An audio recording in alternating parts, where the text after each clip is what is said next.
गेल्या वर्षीच्या भूल भुलैया 2 च्या सुपरहिट यशानंतर आलेला शहजादा यावर्षी आलेला शहजादा मात्र बॉक्स ऑफिसवर साफ कोसळला. म्हणून कार्तिक आर्यनचे फॅन्स आज प्रदर्शित झालेल्या सत्यप्रेम की कथाची आतुरतेने वाट बघत होते. हे आज सिनेमाला मिळालेल्या दणदणीत ॲडव्हान्स बुकिंगने स्पष्ट होते. डबल सीट, आनंदी गोपाळ यासारख्या यशस्वी म्हणजे बॉक्स ऑफिसवर यशस्वी आणि समीक्षकांनी सुद्धा कौतुक केलेल्या मराठी सिनेमांचे दिग्दर्शक समीर विद्वंस सत्यप्रेम की कथाद्वारे हिंदीत पदार्पण करीत आहेत. तर सिद्धार्थ मल्होत्रा सोबत यावर्षी फेब्रुवारी मध्ये लग्न झाल्यानंतर आलेला कियारा अडवाणीचा सत्यप्रेम की कथा हा पहिलाच चित्रपट. नमस्कार मित्रांनो, मी अजिंक्य उजळमकर आणि तुम्ही बघत आहात नवरंग रुपेरीचे यूट्यूब चॅनल. मित्रांनो, आज अर्थातच मी तुम्हाला सांगणार आहे कसा आहे आज प्रदर्शित झालेला कार्तिक कियारा जोडीचा सत्यप्रेम की कथा. सिनेमाविषयी बोलण्याच्या आधी मी तुम्हाला आधी थोडंसं सिनेमाच्या कथानकाची आयडिया देतो. कथेचा नायक आहे एक मध्यमवर्गीय सामान्य कुटुंबात गुजरात अहमदाबाद येथे आपल्या आई वडील आणि बहिणीसोबत राहणारा सत्यप्रेम उर्फ सत्तू, जी भूमिका कार्तिक आर्यनने केलेली आहे. आता सत्तू खरं तर आपल्या बॅचलर लाईफला कंटाळलेला आहे.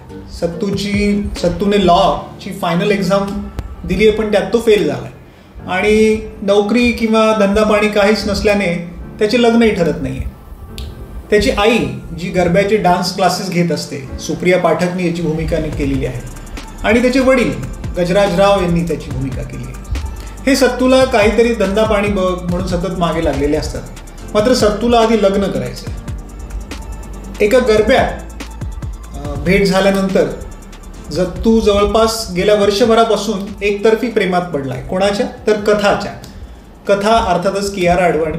या कथाच्या एक वर्षभरापासून सत्तू प्रेमात पडलाय. सत्तूच्या अपोजिट म्हणजे उच्चभ्रू श्रीमंत घराण्यातली कथा, जिचे वडील, जी भूमिका गुजरातीतले सुप्रसिद्ध सिद्धार्थ रांडेरिया यांनी केली आहे, हे शहरातले एक मोठे व्यावसायिक आहेत.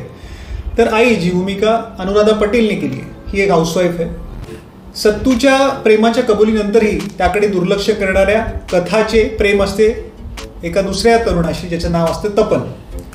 तर सत्तूशी मित्रासारखे नाते असणाऱ्या त्याच्या वडिलांना सत्तूच्या प्रेमाची माहिती असते कथाबद्दलच्या, आणि त्यांना जेव्हा कळते, कालांतराने नंतर कळते की कथा आणि तपन यांचे आता बिनसलंय, तर ते सत्तूला आग्रह करतात की तू परत एकदा जाऊन कथाला आपल्या प्रेमाची कबुली दे. ती देण्यासाठी सत्तू जातो सुद्धा. कथाच्या घरी पोहोचतो थेट, आणि तिथे पोहोचल्यावर मात्र सत्तूला मोठा धक्का बसतो. कारण नेमका तो पोहोचतो तेव्हाच कथा आत्महत्याचा प्रयत्न करत असते. सत्तू तिला हॉस्पिटलमध्ये घेऊन जातो. त्यानंतर कथा वाचते आणि मग एके दिवशी अचानक कथाचे आई वडील सत्तूच्या घरी पोहोचतात. तर कशासाठी? तर कथा आणि सत्तूचे लग्न ठरवण्यासाठी, त्यांच्या लग्नाचा रिश्ता घेऊन. मग असं काय घडतं की एवढे उच्चभ्रू घराण्यातले कथाचे आई वडील जे आहेत ते एका अतिसामान्य अशा सत्तूसोबत तिचं लग्न लावून द्यायला तयार होतात. सत्तूला सुद्धा कथाच्या प्रेम प्रकरणाची माहिती असते तपनसोबतच्या. मग तो कसा काय या लग्नाला होकार देतो? शिवाय कथा, जी या लग्नासाठी अजिबात तयार नसते, जी तपनवर प्रेम असते आणि ती एका मानसिक धक्क्यातनं जात असते, ती काय म्हणून या लग्नासाठी तयार होते? पुढे सत्तू आणि कथा एकत्र कसे येतात, लग्न झाल्यानंतर हे कथानक पुढे कसे सरकत जाते, हा सगळा कथानकाचा सारांश आहे. पुढे सरकत हा कथाभाग आहे. तर सिनेमाचं काय विशेष आहे असं जर तुम्ही मला विचाराल की सिनेमात काय विशेषता आहे, तर मी म्हणेल की चित्रपटाची दमदार पटकथा जी लिहिली आहे करण शर्मा यांनी. संवाद सुद्धा करण शर्मा यांचीच आहेत.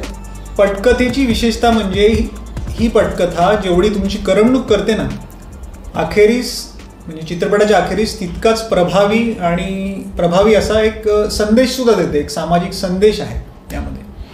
मध्यंतरापर्यंत काहीशी रटाळ वाटणारी ही कथा आहे. मध्यंतराच्या नंतर मात्र एकानंतर एक धक्के देत ती रंजक होत जाते आणि प्रेक्षकांना हमखास गुंतवून ठेवते. मी याबद्दल करण शर्मा यांचे विशेष कौतुक करेल. पटकथाकार समीर विद्वंस दिग्दर्शक यांचे दिग्दर्शन सुद्धा तितकेच प्रभावी आहे आणि कथेला न्याय देणारे असे आहे.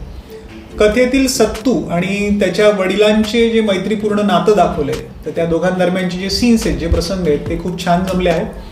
कथानकात मध्यंतरानंतर आणि शेवटी म्हणजे अगदी क्लायमॅक्सला एक मोठा ट्विस्ट आणि धक्का आहे जो इथे सांगणं उचित ठरणार नाही, ते स्पॉइलर ठरेल. संगीतकार मनन भारद्वाज यांनी आज के बाद हे जे गाणं दिलंय हे इन्स्टंट हिट आहे. तर पायल देव, संगीतकार पायल देव यांचे नसीब से हे गाणं सुद्धा छान आहे.